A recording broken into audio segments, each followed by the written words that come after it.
கூடாரன்னு எதை சொல்றாரு? பேதுரு சொல்றாரு, நான் இந்த கூடாரத்தை விட்டு போகின்ற நாள் வரும் என்று அறிந்திருக்கிறேன். அப்ப கூடாரம் என்ன? பாடி. பவுல் சொல்றாரு, நாங்கள் இந்த கூடாரத்தை, அடுத்த வசனம் வாசிமா, தரித்து கொண்டவர்களானால் நிர்வாணிகளாய் காணப்பட மாட்டோம். அடுத்த வசனம் வாசிமா. இந்த கூடாரத்தில் இருக்கிற நாம், இங்க இருங்க, 4வது வசனத்தை நல்லா கவனிங்க. இந்த கூடாரத்தில், எல்லாம் சொல்லுங்க, இப்படி தட்டி சொல்லுங்க. இருக்கிற நாம் பாரம் சுமந்து தவிக்கிறோம். இந்த போர்வையை களைந்து போட வேண்டும் என்று, இந்த கூடாரத்தை வேணாண்டா, தோத்துட்டோம், இதை போட்டுட்டேன்டா டார்ச்சர்னு சொல்லி களைந்து போட வேண்டும் என்று விரும்பாமல், நாங்கள் களைந்து போட வேண்டும் என்று விரும்பாமல், மரணமானது ஜீவனாலே விழுங்கப்படுவதற்காக இந்த போர்வையை தரித்தவர்களாக இருக்கவே விரும்புகிறோம். நல்லா நல்லா நல்லா கைத்தட்டுங்க. ஆமென். நான் சொல்ற புரியுதா? ஒரு ஊழியக்காரன் இந்த போர்வையை களைந்து போட விரும்பக்கூடாது. அது தோற்று போன மனநிலை. இந்த உலகம் நமக்கு பாத்திரம் அல்ல, இந்த உலகத்தை விட்டு ஓடி போனோம் என்பது அல்ல சுவிசேஷத்தின் செய்தி, ராஜ்யத்தின் சுவிசேஷம். பவுல் சொல்லுகிறார், இந்த போர்வையை நாங்கள் களைந்து போட விரும்பாமல், மரணமானது ஜீவனாலே விழுங்கப்படும்படிக்கு, வியாதியானது ஆரோக்கியத்தாலே விழுங்கப்படும்படிக்கு, வறுமையானது செழிப்பினாலே விழுங்கப்படும்படிக்கு, துரோகமானது ஆசீர்வாதத்தினாலே விழுங்க, கையெழுத்தாமே.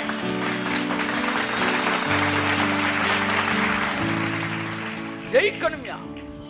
இந்த உலகத்தில் நாங்க இருக்க விரும்புகிறோம். இந்த உலகத்தில் இருக்கிற மரணத்தை, மரணத்தின் ஆவிய, எதிர்மறையான பிசாசுடைய காரியங்களை ஜீவனாலே விழுங்கப்படும்படிக்கு இந்த கூடாரத்தில் நாங்கள் இருக்க விரும்புகிறோம்.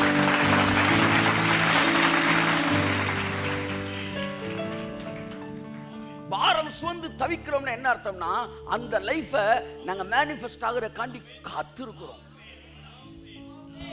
எங்க கண்ணு, எங்க ஆவி, ஆத்மா, சரீரம், மூளை, ரத்தம், தசை, திசுக்கள், ரத்தம், ஆவி, ஆத்மா அத்தனையும் அப்படியே துடிக்குது அந்த ராஜ்யத்தின் மேனிஃபெஸ்டேஷனை பார்க்கிறது. மரணமானது ஜீவனாலே விழுங்கப்படும்படிக்கு பாரம் சுமந்து நாங்க இந்த சரீரத்தை வந்து களைந்து போட நாங்க விரும்பல, இந்த போர்வையை களைந்து போட நாங்க விரும்பல. ஆனா ஒண்ணு தெரிஞ்சுக்கங்க, நீங்க உங்க விருப்பத்தின்படி மரிச்சாலும் நல்லா தெரிஞ்சுக்கங்க, அல்லது நீங்கள் எடுத்துக்கொள் மறுரூபமாக்கப்பட்டாலும் நீங்க வாழ போறது பரலோகத்துல இல்ல, பூமியில தான். யோகா விட்னஸா இருப்பான் போல. நான் சொல்லவா, நீங்க பூமியில தான் இருக்க போறீங்க. ஏன்னா நீங்க நினைக்கிற பரலோகமே இந்த பூமியில தான் வந்து மெர்ஜாக போகும். பரம எருசலேம் வந்து பூமியில என்ன செய்யுது? லேண்ட் ஆகுது. வானமும் பூமியும் மறுபடியும் ஒன்றோடு ஒன்று இணைய போகிறது. தேவன் பரலோகத்தை படைத்து பல ஆயிரம் வருஷங்கள் கழித்து பூலோகத்தை படைக்கவில்லை. வானமும் பூமியையும் தேவன் தனித்தனியா படைக்கல. ஏதோ பரலோகத்தை படைச்சு ரொம்ப வருஷம் கழிச்சு பூமியை படைப்பா நினைக்கலாம். அவர் பரலோகத்தை படைக்கும் போது பூமியை பரலோகத்தை படைக்கும் போதே சேர்த்து படைச்சாராம். நான் சொல்ற புரியுதா? நீ வீடை கட்டிட்டு 1.5 வருஷம் கழிச்சு வாசல் வைப்பீங்க, வீடு கட்டும் போதே வாசல் வைப்பீங்களே, அப்ப பரலோகத்தின் வாசல் தானே இது. ரெண்டையும் ஒரே நாள் சிருஷ்டித்தார். வானமும் பூமியும் சிருஷ்டிக்கப்பட்ட வரலாறு இவைகளே. கைத்தட்டுங்க. அந்த அதிகாரத்தை 3 முறை தேவன் வானத்தையும் பூமியையும் சிருஷ்டித்தார். ஆதியிலே தேவன் ரெண்டையும் சேர்த்து தானே படைச்சிருக்காரு. அப்பவே தெரிஞ்சுக்காங்க, ரெண்டும் ஒண்ணு ஒண்ணு. அடுத்து கொஞ்சம் கழிச்சு சொல்றாரு, வானமும் பூமியும் சிருஷ்டிக்கப்பட்ட வரலாறு இவைகளே 2. இன்னொரு வசனம் கூட வாசிப்பா, அதுல இருக்கு பாருங்க, வாசிப்போம். எதுக்கு இதெல்லாம் பேச வரேன்னா, இந்த உலகத்தை ரொம்ப இக்னோர் பண்ணக்கூடாது. இந்த உலகத்துல நீங்க ராஜ்யத்தின் சுவிசேஷத்தை பேசினா தான் பரலோகத்துக்கு சரியான வாசல் நீங்க திறந்து வச்சிருக்கீங்கன்னு அர்த்தம். முதல் வசனம் வாசிங்க, ஆதியாகமம் 1:1. ஆதியிலே தேவன் வானத்தையும் பூமியையும் சிருஷ்டித்தார். பாத்தீங்களா? ஒரே டைம் ரெண்டையுமே சிருஷ்டித்தார். முதல் வசனத்திலே பாதி பேர் ஃபெயில் ஆயிட்டாங்க.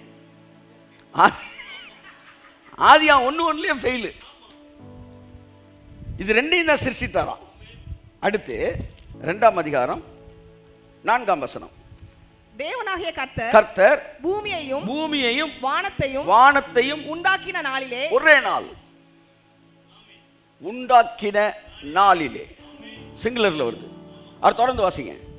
வானமும் பூமியும் சிருஷ்டிக்கப்பட்ட வரலாறு இவைகளே. கையத்தட்டு.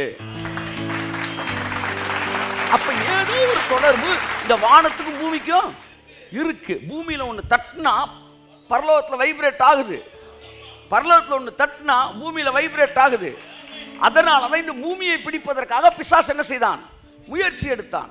அவனுக்கு ஏதோ இந்த கம்மாக்கரையில் இருக்க டீ கடையை பிடிப்பதற்கும் ராஜ்மஹாலை எப்படியா கைப்பற்றிடணும் முடிவுலாம் அவனுக்கு கிடையாது. அவன் பெரிய பெரிய ராஜ்மஹால்லாம் பார்த்துட்டான். இது கிடையாது அவன் நோக்கம். அவன் நோக்கம் என்னன்னா, இதுக்கு அதுக்கு இருக்கிற லிங்க் அவனுக்கு தெரிஞ்சிருச்சு. அவன் நோக்கம் உன்னதத்திற்கு ஏறுவேன், உன்னதத்துக்கு ஏறுவேன், உன்னதமான ஒரு கொப்பாவேன், என்னுடைய சிங்காசனத்தை நட்சத்திரங்களுக்கு மேலாக ஸ்தாபிப்பேன். அவன் எய்மெல்லாம் அங்கே தான். ஆனால் அங்கே அவன் போகணும்னா எங்கே வரணும்? இங்கே வரணும். ஆனால் இங்கே நமக்கு கொடுத்துருக்காரு. சுவாமி ஒரு முடிவு எடுத்தான். சார், இந்த பேங்க்கில் கொள்ளை அடிக்கணும்னா இந்த இந்த இந்த வாட்ச்மேனை, இந்த வாசலில் இருக்க வாட்ச்மேனை காலி பண்ணணும்னு இருக்கான். ஆதாம் பார்த்தா அவன் ஒரு மாதிரி நிற்கிறான். அவன்கிட்ட போய் சொல்றான், நீ தேவனை போல மாறணும்பா. எல்லாம் சொல்லுங்க, தேவனை போல மாற வேண்டும் சொல்லுங்க என்கிற செய்தி எல்லாம் பிசாசின் செய்தி. யாராச்சும் உங்கள்கிட்ட கடவுளை போல மாறுவதற்கு 6 ரகசியங்கள் சொல்லித்தரேன் அப்படின்னா அவன் நேர பிசாசோட ஏஜென்ட். நாம் எல்லோரும் தேவனை போல மாறுபடிக்கு நான் மாற விரும்புகிறேன், அதுக்காக மாறுறதுக்கு முயற்சி எடுங்கள் அப்படின்னா அது பிசாசோட செய்தி. ஆனால் தேவனுடைய செய்தி என்னன்னா, நீங்கள் தேவ சாயலாகவே கையெழுத்து. இப்ப என்ன செஞ்சுட்டு ஆதாம் ஏற்கனவே இருக்கிறோம் அப்படின்றது தெரியாம எப்படி மாறுறது அப்படின்னு நினைச்சான். இன்னைக்கு சபை ஏற்கனவே பரிசுத்தமா இருக்கிறோம் அப்படின்றத விட்டுட்டு பரிசுத்தமாகிறது எப்படி அப்படின்னு படிச்சுக்கிட்டு இருக்கு. இது பிசாசுடைய செய்தி. நீங்கள் நீதிமான்களா இருக்கிறீர்கள், தேவனுடைய செய்தி. நீதிமானாய் வாருவது எப்படி? பிசாசின் செய்தி.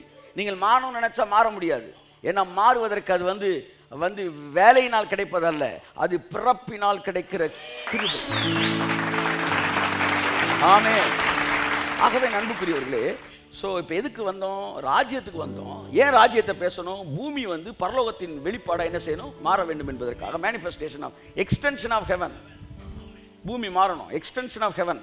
அப்படிதான் இருந்துச்சு. ஆதாம் செய்த தவறினாலே அது டிஸ்கனெக்ட் ஆக்கப்பட்டது, பூமி துண்டிக்கப்பட்டது. அதனால் பூமி அழிவை நோக்கி போய் கொண்டிருக்கும். இயேசு மறுபடியும் வந்தார். வானத்துக்கு பூமிக்கு இடையே ஒரு ஏணி வைக்கப்பட்டது. அப்படின்னா அதுக்கு முன்னாடி டிஸ்கனெக்ஷன்ல இருந்துச்சு. யாக்கோபு ஒரு கனவு காண்றான், ஒரு ஏணி வைக்கப்படுகிறது. மறுபடியும் பரலோகம் பூமியும் என்ன செய்ய போகுது? இணைய போகுது. தூதர்கள்லாம் இறங்குறாங்க. இதை நான் பார்த்துட்டேன், இப்பதான் தெரியுது வானத்தின் வாசல்றான். இயேசு சொல்றாரு, அந்த ஏணி வைக்கப்பட்டு விட்டாயிற்று, இது முதற்கொண்டு தேவதூதர்கள் ஏறுகிறதையும் இறங்குகிறதையும் நீங்கள் பார்ப்பீர்கள். உடனே யாக்கோபு சொன்ன ஞாபகம் வருது. ஐயா, இந்த பரலோகத்திலிருந்து தூதல் இறங்குற யாக்கோபு சொன்ன கதை இல்லையா? ஆமா, அது மாதிரிதான் இறங்க போறாங்க. அப்ப ஏணி வைக்கணும் இல்லையா? ஏணியை நான் தான். இயேசு வந்தாருன்னா ஏணி வந்துருச்சுன்னு அர்த்தம், 2 கனெக்ட் ஆயிடுச்சுன்னு அர்த்தம். இப்ப பரலோகத்துடைய ராஜ்யம் எக்ஸ்டென்ஷன் ஆயிடுச்சு. இப்ப நீங்க படிக்க வேண்டியது என்னன்னா, பரலோக ராஜ்யத்துடைய உரிமைகள் என்ன, அது என் வாழ்க்கையில எப்படி வெளிப்பட வேண்டும் என்பதைத்தான் நீ ஃபுல்லா படிக்கணும். உங்க வேலையே உங்களுக்கு எழுதி கொடுக்கப்பட்ட சொத்து பத்திரத்தை உட்காந்து அப்படியே வாசிக்கிறது தான். கையை தட்டுங்க. ஆமா, இன்னொரு குரூப் சொத்து சம்பாதிக்கிறது எப்படின்னு படிச்சுக்கிட்டு இருக்கு. சம்பாதிக்கிறதுக்கு பைபிள் இல்ல, நமக்காக சம்பாதிச்சு வச்சதை படிக்கிறது தான் பைபிள். இலவசமாய் நமக்கு அருளப்பட்டவைகளை அறிந்து கொள்ளும்படி பரிசுத்த ஆவியானவர் நமக்கு கொடுக்கப்பட்டிருக்கிறார். ஆவியானவர் எப்படி சம்பாதிக்கணும்னு சொல்லிக் கொடுக்க நமக்கு கொடுக்கப்படல, நமக்கு எதெல்லாம் அருளப்பட்டிருக்கிறது என்பதை சொல்லிக் கொடுப்பது தான் ஆவியானவர் இருக்கிறார். இந்த அன்னப்பறவை ஒன்று இருக்குல்ல, அதில் பாலையும் தண்ணியும் கலந்து வச்சிங்கன்னா அது டவக்கின் ஸ்டாவை போட்டு சர்ன்னு பாலை மட்டும் உறிஞ்சிட்டு தண்ணியை வச்சிடும்.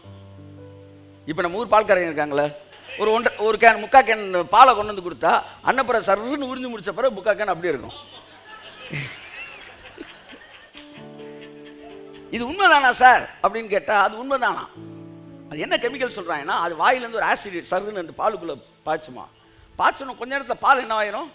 தயிர் ஆயிரும். தயிர் ஆனோன்னா அது மேலே அப்படியே அந்த இது மட்டும் மிதக்கும்ல, அதை மட்டும் சர்ன்னு குடிச்சிட்டு அப்படியே தண்ணியை விட்டு போயிடும். இவங்க பாலை மட்டும் குடிச்சிட்டு தண்ணி பிரிச்சிருச்சுறான்றாங்களே. அப்படித்தான் ஒரு அன்னப்பறவை ஒன்றை விட்டு ஒன்றை உரிகிற மாதிரி இயேசு சிலுவையில் ஆசீர்வாதத்தெல்லாம் விட்டுட்டு சாபத்தை அப்படியே உறிஞ்சாரு. ஆமென்.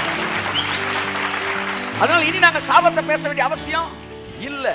சுகவாழ்வு சீக்கிரத்தில் அதுதானே இருக்கு. ரெபேக்கால் சொன்னா, யாக்கோபு சொல்றான், அம்மா வந்து அப்பா ஆசீர்வதிச்சிட்டார்னா பரவாயில்ல, திடீர்னு சபிச்சிட்டார்னா.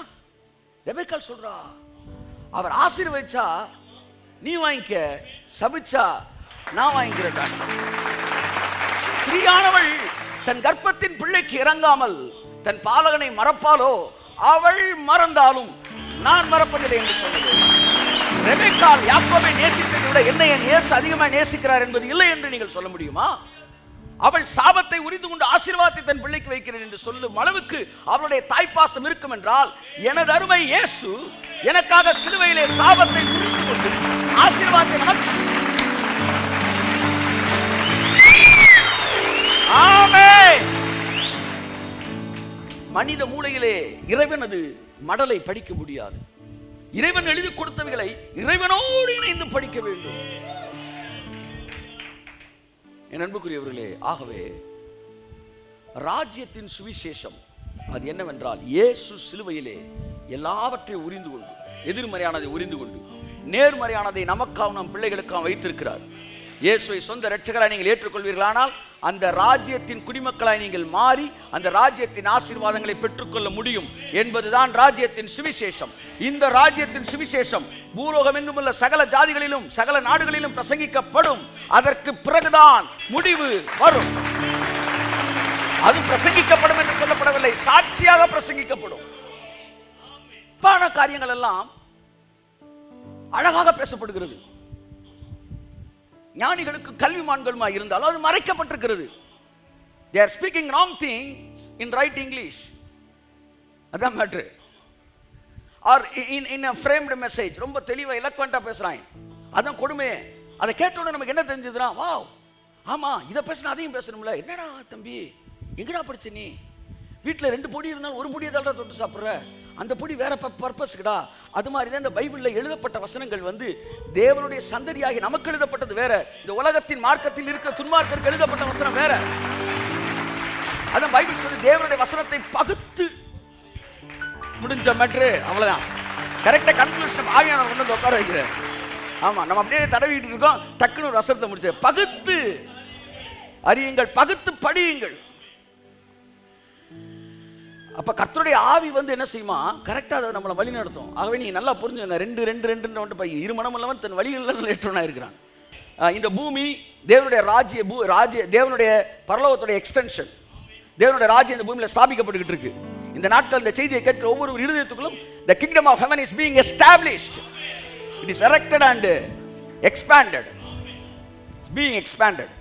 அது விரிவாகிக் கொண்டே இருக்கிறது. ஆகவே தான் நாமும் இப்பொழுது பரலோக ராஜ்யத்தை பற்றி படித்துக் கொண்டிருக்கிறோம். எல்லாம் சொல்லுங்க, ராஜ்யத்தின் சுவிசேஷம். ராஜ்யத்தை பற்றி நாம் படிக்க வேண்டிய விஷயங்கள் நிறைய இருக்கு. நன்மையை பற்றி படிக்க வேண்டியது நிறைய இருக்கு. இதை படிக்கிறதுக்கே நமக்கு நாட்கள் போதாது. ராஜ்யம், எல்லாம் சொல்லுங்க, ராஜ்யத்தின் ரகசியம். இந்த ராஜ்யத்தின் ஆசீர்வாதங்களை நீங்க அனுபவிக்கணும்னா இந்த ராஜ்யத்தை பத்தி படிக்கணும். ராஜா யாரு, ராஜபுத்திரன்னா யாரு, ராஜ குலம்னா என்ன, ராஜ பந்தினா என்ன, இப்படி பல விஷயங்களை படிக்கணும். ராஜ்யத்தின் இந்த சுவிசேஷத்தை பத்தி கொஞ்ச நேரம் பார்த்தோம் இல்லையா? இந்த ராஜ்யத்தின் ரகசியங்கள், அதாவது இந்த கிங்டம் ஆஃப் ஹெவன், இதனுடைய ஃபேமிலி வேர்ட்ஸ் எல்லாம் நான் வாசிக்கிறேன். இதெல்லாம் மைண்ட்ல ஏத்திக்காங்க. எனக்கு தெரிஞ்ச வரைக்கும் நான் எழுதியிருக்கிறேன். இதெல்லாம் நீங்க படிக்கணும். ராஜ்யத்தை பத்தி படிக்கணும்னா, ஒன்று ராஜ்யம் அல்லது ராஜாங்கம். ராஜ்யம் அல்லது ராஜாங்கம், கிங்டம். ராஜாசனம், ராஜாசனம் என்ன நீங்க படிக்கணும். அப்பதான் அதோட பவர் என்ன. தேவன் தம்முடைய சிங்காசனத்தில் வீட்டு இருக்கிறார்னா அந்த வசனத்தோட சிங்காசனத்தோட பவர் தெரிஞ்சா தான் நீங்க பிசாசு வந்து எவ்வளவு ஒரு யூஸ்லெஸ் ஆனாலும் உங்களுக்கு தெரியும்.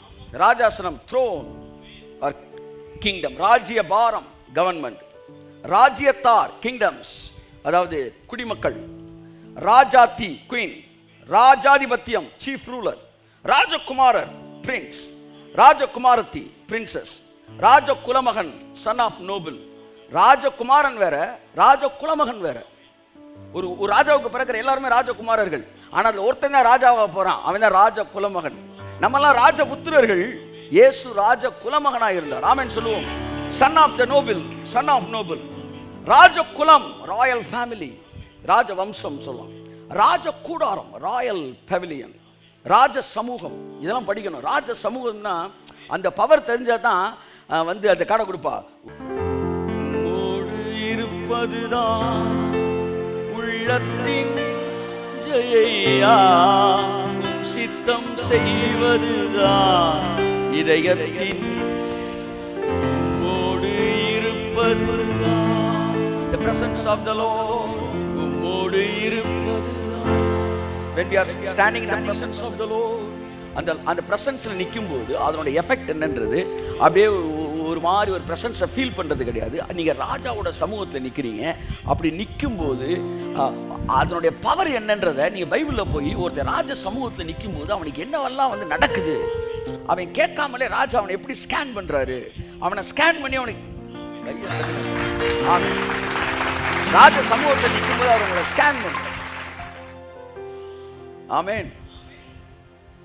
ஒரு சாதாரண ஒரு ஸ்கேனிங் வந்து செக்யூரிட்டி இதெல்லாம் கிராஸ் பண்ணும்போது அப்படியே என் பேக்கை ஸ்கேன் பண்ணிவிட்டு உள்ளே வந்து ஒரு சின்ன ஒரு க்ரீம் ஒன்று வச்சுருந்தோம்னா அதை அவன் ஸ்கேன் பண்ணி எடுத்துறான்.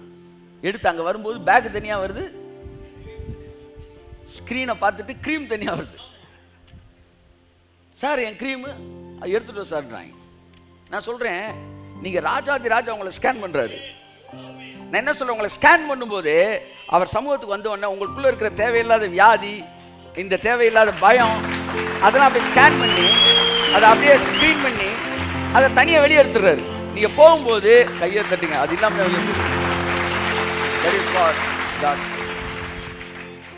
ராஜ சமூகம், ராஜ அரண்மனை, ராஜ கிரீடம், ராஜ சம்பத்து, ராஜஸ்திதி, ராஜதானி. ராஜஸ்திதினா அந்த கிங் ஸ்டேட்டஸ். ஒரு ராஜா அவனுக்கு கொடுத்தாருன்னா அந்த ராஜ ஸ்திதிக்கு ஏற்றார்கள் கொடுப்பானா. அதுல வந்து அந்த ராஜா 127 தேசங்களுக்கு சக்கரவர்த்தி. அவன் ஒரு ஃபீஸ்ட் ரெடி பண்றான். 180 நாள் கொண்டாடுறான். எத்தனை நாள்? 3 நாள் வந்து பூஜா ஹாலிடேஸ் விடுறாங்க. 6 மாசம் கொண்டாடி இருக்கிறான்.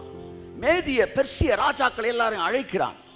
முதல் தரமான திராட்சை ரசம், ஃபர்ஸ்ட் கிளாஸ் வைன். பைபிள் சொல்லுது ராஜ ஸ்திதிக்கு ஏற்றார் போல. அப்படின்னா அந்த கிங்கோட ஸ்டேட்டஸ்க்கு ஏற்ற மாதிரி அவன் கொடுப்பானா. கை தட்டுங்க. ஆமென். நீங்க இந்த ரோட்டோரத்தை வச்சிருக்காங்க அந்த நீங்க அந்த ஆரஞ்சு ஜூஸ், அது கிடையாது. First class wine. ஏன்னா ராஜாவோட ஸ்டேட்டஸ். பைபிள் சொல்லுது அளவின்றி பரிமாறப்பட்டது, நோ லிமிட், அன்லிமிட். இதான் ராஜாவோட ஸ்டேட்டஸ். இதை பார்த்துட்டு தான் நீங்க இந்த ராஜாட்ட வரணும். நீங்க கை தட்டுங்க. இந்த ராஜாட்ட வரும்போது ராஜான்னு அவனுக்கு என்னன்னு தெரியுமா? ராஜான்னு என்னன்னு தெரியாம நீங்க அவரை பார்த்து ராஜான்னு சொல்லவே முடியாது. அதோட முழு அர்த்தம் தெரியாது. ஒரு ராஜாவோட பந்திக்கு வரும்போது பைபிள்ல வெளியில ராஜாவோட பந்தி எப்படி இருக்குன்னு பார்க்கணும். அந்த பந்தியில எப்படி ஹேண்டில் பண்றாரு, வந்து அந்த வந்திருக்க கெஸ்ட்டை எப்படி பார்க்குறாரு, எப்படி அவங்கள வந்து அவங்கள கேர், அது என்ன சொல்றது, அவர்களை கவனிக்கிறார். ஹாஸ்பிட்டாலிட்டி. ராஜஸ்திதி. ராஜதானி அப்படின்னா என்ன தெரியுமா? ராஜதானி சொல்லுங்க யாராவது. ராஜதானினா அந்த குறிப்பிட்ட சிட்டியில மட்டும் ராஜா வந்து அது வேற ஸ்டாண்டர்ட்ல இருக்கும். அந்த சிட்டிஸ் மட்டும். இதெல்லாம் எதுக்கு படிக்கணும்? இங்க படிச்சுக்காங்க. நாளைக்கு ஒரு மேட்டர் அவர் பேசுவார். இன்னைக்காச்சும் பேசுறப்ப உன்னை நான் ராஜதானியில் குடியிருக்க வைப்பேன். ஐயா என்ன ராஜதானி என்னன்னு புரியலைங்க, அண்ணன் கூட இல்லையா. அப்ப எல்லாருமே நாட்டு குடிமக்கள் தான். ஆனா அந்த சிட்டிக்குள்ள இருக்கிறவன் ஸ்பெஷலா ஹேண்டில் பண்ணுவாங்க. கரண்ட் வந்து என்ன செய்யாது, கட் ஆகாது. அங்க தண்ணி வந்து நிக்காது. இந்த மாதிரி ஒரு பலவிதமான சலுகைகள் அந்த ராஜதானியில் இருக்கிறவனுக்கு இருக்கு. அல்லையா சொல்லுங்க. ஆமா, நீங்க சிட்டிசன் மட்டும் கிடையாது. ராஜதானியில் யார் இருப்பான்னா ராஜ குலத்தில் இருக்கு. இவங்க தான் மேஜரா அந்த இடத்துல எல்லாம் பெரிய பெரிய இதாக இருப்பாங்க. ராஜதானி, ராஜமுடி, ராஜபாதை.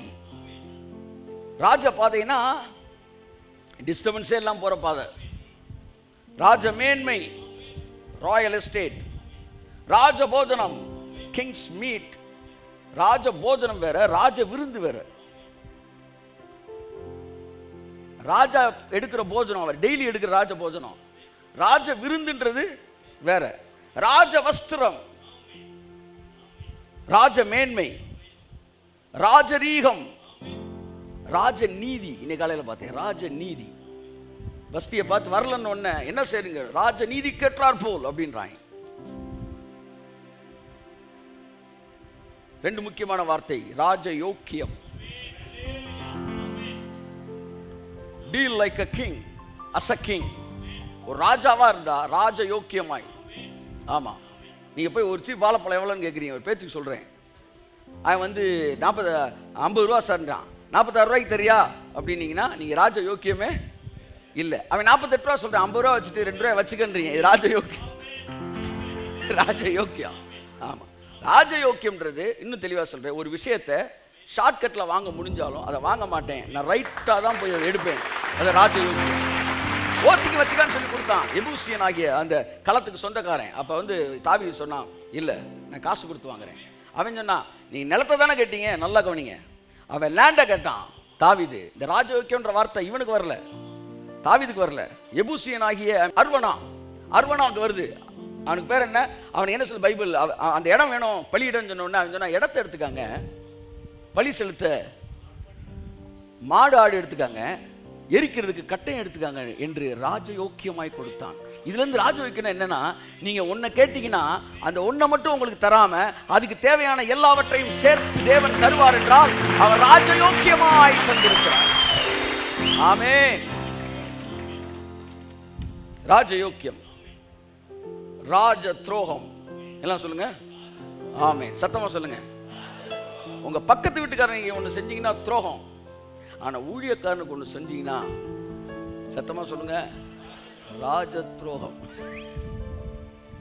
அதாவது சார் எங்க இந்த விறகுகள்ல இருந்து 4 விறகு தூக்கிட்டு போயிட்டாங்க சார் அப்படின்றதுக்கும் ராணுவ தளவாடங்கள்ல பூந்து 4 ஸ்கட்டி ஏவுகணையை தூக்கிட்டு போயிட்டான்றதுக்கும் வித்தியாசம் இருக்கு சார். ராஜ விருந்து, ராஜாதி ராஜாவோடு நாம் பந்தி இருக்க போகிறோம். இந்த ராஜ விருந்தின் மேன்மையை புரிந்தவர்களாய் நாம் பங்கு பெறுவோம். கரங்களை தட்டி கர்த்தருக்கு நன்றி சொல்லுவோம்.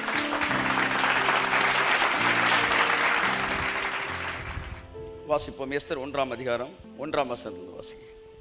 இந்த தேசம் முதல் எத்தியோப்பியா தேசம் வரைக்கும் உள்ள 127 நாடுகளையும் அரசாண்ட அகாஸ்வேருவின் நாட்களிலே சம்பவித்ததாவது, ராஜாவாகிய அகாஸ்வேரு 127 நாடுகளை ஆண்டவன், அவன் நாட்களில் சம்பவித்ததை பற்றி எஸ்தர் புத்தகம் சொல்லுகிறது. வாசிப்போம். ராஜாவாகிய அகாஸ்வேரு சூசான் அரண்மனையில் இருக்கிற தன் ராஜ்யத்தின் சிங்காசனத்தின் மேல் வீற்றிருந்தான். இந்த சூசான் அரண்மனையில் அவன் சூசானை வந்து அரண்மனையை என்ன செஞ்சிருந்தான் வச்சு 127 தேசத்தையும் என்ன செய்யறான், ஆண்டு கொண்டிருக்கிறான். இங்கே ஒரு விருந்து செய்யப்படுகிறது. அடுத்த வசனம் வாசிங்க. அவன் தன் ராஜ்ய பாரத்தின் 3ஆம் வருஷத்திலே தன்னுடைய பிரபுக்களுக்கும் ஊழியக்காரருக்கும் விருந்து பண்ணினான். இதே சூசான் அரண்மனை என்பது பிரசித்தி பெற்றது பைபிள்ல. ஏன்னா இன்னொரு இடத்துல இதே சூசான் அரண்மனை விருந்து செய்யப்பட்டது. நேபுகாத்நேச்சருடைய பேரனுடைய பிள்ளை ஆகிய பெல்சசார் மெனே தெக்கேல் உப்பாசின் என்ற சம்பவம் சூசான் அரண்மனை நடைபெற்றது என்று நான் நினைக்கிறேன். வாசிப்போம். இருக்கான்னு பாருங்க. 8:2 வாசிங்க. தரிசனத்திலே நான் கண்டது என்னவென்றால், நான் பார்க்கையில் 7ஆம் தேசத்தில் உள்ள சூசான் அரண்மனையில் இருந்தேன். பாத்துங்க, தானியேல் வந்து சூசான் அரண்மனையில இருந்து கிங் கூட தான் வந்து அவங்க எல்லாம் வந்து வேலை பார்த்துக்கிட்டு இருக்காங்க. இந்த சூசான் அரண்மனை என்பது யார் கண்ட்ரோல்ல இருந்துச்சு அப்படின்னா பெல்சசார் கண்ட்ரோல்ல இருந்துச்சு. இந்த பெல்சசாரோட அப்பா யாருன்னா நேபுகாத்நேச்சரோட பேரன். இப்போ இதுல ஒரு ருசியான சம்பவம் என்னன்னா, இந்த பெல்சசாரோட பொண்ணு தான் நம்ம அகாஸ்வேரோட ஒய்ஃப் பேர் என்ன, வஸ்தி என்று ஒரு குறிப்பு சொல்றாங்க. இவன் போய் நல்லா இப்படி வாங்க புரியும் உங்களுக்கு. இவன் ஒரு பெரிய விருந்து பண்றான், அவன் ஒரு விருந்து பண்றான். இப்போ இவன் விருந்து படிக்கிறதுக்கு முன்னாடி அவன் விருந்து படிப்போம். பெல்ஷஸ்ஸார் வந்து ஒரு பெரிய விருந்து பண்ணி தேவனுடைய ஆலயத்தில் பயன்படுத்துகிற பாத்திரங்களை எடுத்து பயன்படுத்தி தேவனை தூஷித்த போது பைபிள் சொல்லுகிறது, ஒரு கையிருப்பு தோன்றி மெனே மெனே தெக்கேல் உப்பார்சின் என்று எழுதப்பட்டு நீ தெராசில் நிறுத்தப்பட்டு குறைய காணப்பட்டாய் என்று தானியலை கூப்பிட்டு விடுறாங்க. தானியல் வந்து சொல்கிறான், உனக்கு நிறைய இதை கரெக்டாக என்னன்னு சொல்லுப்பா, உனக்கு இதெல்லாம் தரேன், உனக்கு வந்து என்ன தரேன்,